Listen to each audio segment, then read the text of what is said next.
everyone, and welcome to another episode of Ask a Creative. Today, we are all about anthologies again, and the beautiful Our Australian Hearts anthology is available now. And we were speaking with one of the contributors, Kim de Haan. Welcome, Kim. Thank you so much, Michelle. It's lovely to be here.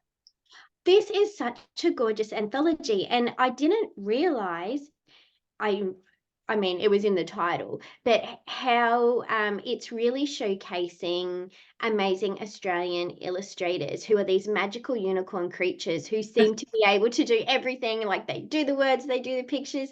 Tell me a little bit about how you found out about this anthology. Yeah, for sure. I think it was on social media. So I've been kind of following through Pitch It and through various other kind of competitions that Just Right has done. And I saw it come up. And as an aspiring author illustrator, it was one of those moments where, I've been lucky to be a part of another anthology, namely yours. But having this opportunity as an illustrator to join in was so exciting. So when it came up, I just jumped on board straight away. I love it. I think there's not enough opportunities for illustrators. And as someone who can't draw stick figures, I'm so in awe of everything that you do. Tell me a little bit about the inspiration behind your contribution to the anthology. Yeah, so the kind of the prompt for the anthology was about our love for Australia and what made us fall in love with Australia. And for me, the first thing that came to mind was when I first moved to Australia. I was about 6 or 7. I'd moved around a lot as a kid growing up. I'd lived in Egypt and Bahrain and all over the place. And our first arrival in Australia was to Broome in Western Australia. So small kind of town. There was at that time, I think, one paved road. It was like red dirt. You arrive to a shed in the outback. And that was kind of the introduction. And we lived in a bungalow and we had frogs in the toilet and in the living room. And it was just this kind of magical landscape. We, running around barefoot, it was that idyllic childhood. And that kind of memory came so vividly to me when I read the pitch. And that was kind of what I had to do. That's amazing. I think there's one of the things I love about this anthology is that everybody has a different experience. Everyone's coming to it from a different place as well. So have you got a copy of the anthology there that you can show us your beautiful contribution? So there's the beautiful front cover, and mine is in here.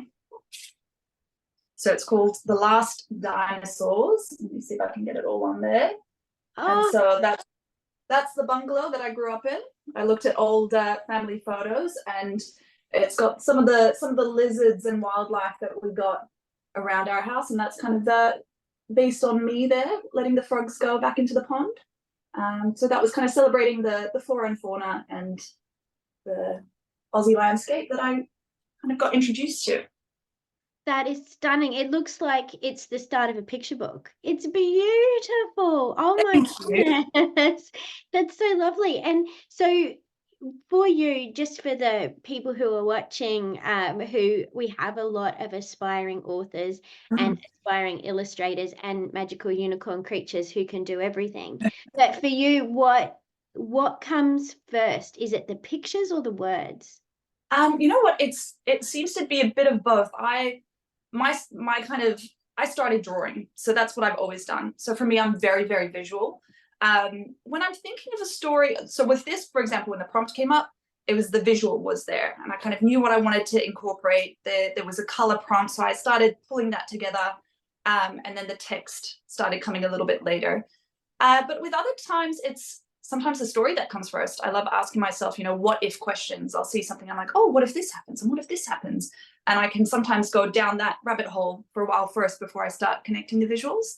So it's a bit of both. Sometimes a visual will inspire me and I'm like, oh, that's the character. I want to dig into that a bit more. And sometimes it's the story. So it's a bit of both.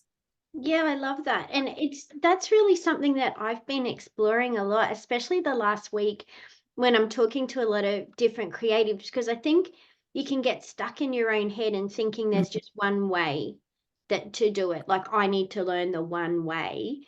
Yeah. how to write a story or how to illustrate a story, and there's so many different ways, and they're all correct. So I love that you are so flexible and honoring the story to know, you know, which one comes first, and go from there. But for this particular story, was it harder doing the words or the pictures? It was probably, the words came pretty well. It was hard getting it into that very limited kind of amount. So similar with doing picture books, which is my other passion, it's you know, I think it was a 50-word limit. So there were lots of things I wanted to say, and it was trying to refine it into that short, you know, short section and trying to convey what I wanted to. So that was hard. And the illustration was hard too, because I love drawing landscapes, but I hadn't done it quite like that before. And so there's a lot of figuring out, oh, how am I going to draw trees? How am I going to draw plants? Actually, I don't know how I'm going to draw this. I know how to draw a frog accurately, but how to make it an illustration that tells a story. So there was a lot of back and forth with that too, and tweaking things and trying things out. So they were both a bit of work, but it was something that was so exciting that it was kind of easy to keep doing.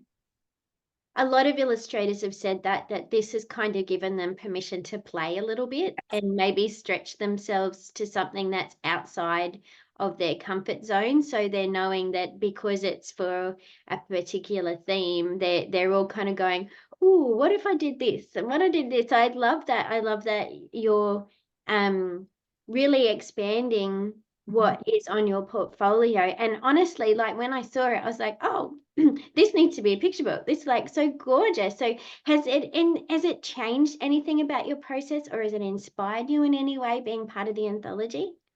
So much. I mean, I think it's very easy to, you know, within this kind of writing and illustration world, there's often silence and rejection. You know, we keep on trying, and you get a lot of knockbacks, and you keep on putting yourself out there. So having something like this come through and having it in a book and seeing it in person was such validation.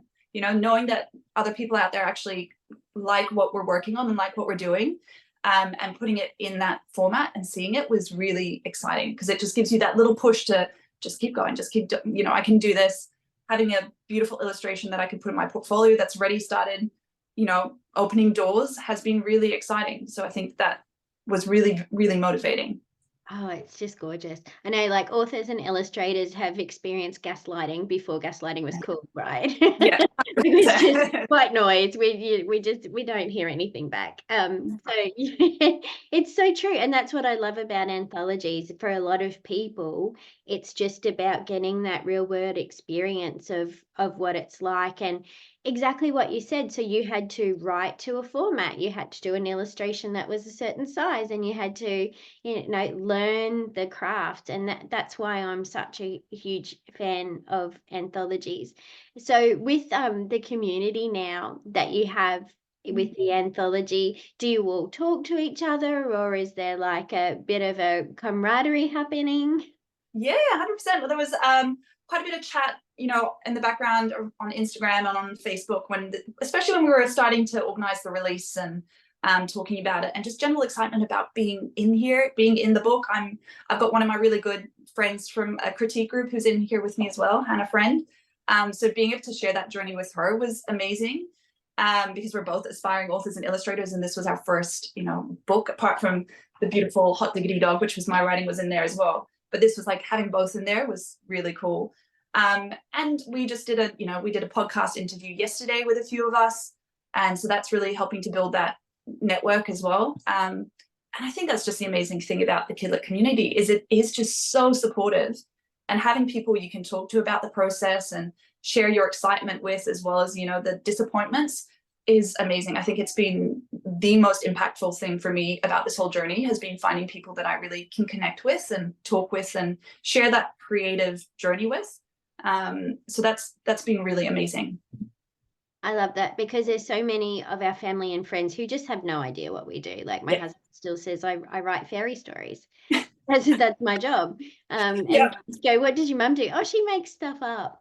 You know, so it's so lovely to find your tribe. And I think there's such a beautiful mix of people in this anthology that are coming to it from all different levels of experience and interpreting it in so many different ways, that it's such a testament to the team who've created it. And especially like hearing all of you talk about how you now got experience in marketing and promotion and learning all that side of it as well. Like there's so much that is beneficial to putting yourself out there and applying for this type of thing. So what's next for you? What have you got coming up?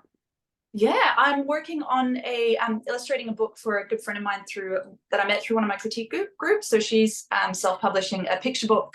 Hopefully it's going to be done in the next couple of months. It's called Goodbye Bully, and she's going to be self-publishing. Lauren Hackney, she's done some amazing stories before, The Lolly Shop and others. So she approached me, and we've been working on that for the last couple of months, which has been amazing. That's my first kind of picture book beginning to end. And it's been really nice doing that with a friend because it's been a very kind of a very safe process. And then I'm just applying, talking with publishers, fingers crossed something's coming up soon, but we just keep trying, sending out portfolios, writing stories, trying to do, take these opportunities, do pitch its, do ASA Mint, everything, just going hard and giving All it a go. the things, doing all things. the things, Yeah. which is what we do. So if somebody watching is loving your illustration style and wants to get in contact with you, what's the best way that they can do that? They can come and visit my website. It's www.kimdehaan.com. And I'm also on Instagram, and it's Kim Dehaan Stories on Instagram. And those are probably the two best places to find me and see my work and get in touch. Yay. Well, I would definitely put the links to both of those in the comments. So anybody watching, please reach out. Kim is a phenomenal author as well as an illustrator. She's just building up her portfolio. So if you have any jobs that you would like her to do, publishers, if you're watching, reach out. And also for the community, like you're in this community as well, you, like so many other illustrators, you're so open just to connecting with people and sharing your experiences. So thank you for doing that, and thank you so much for joining me today. Absolutely. Thank you so much for having me. It's been such a lovely chat.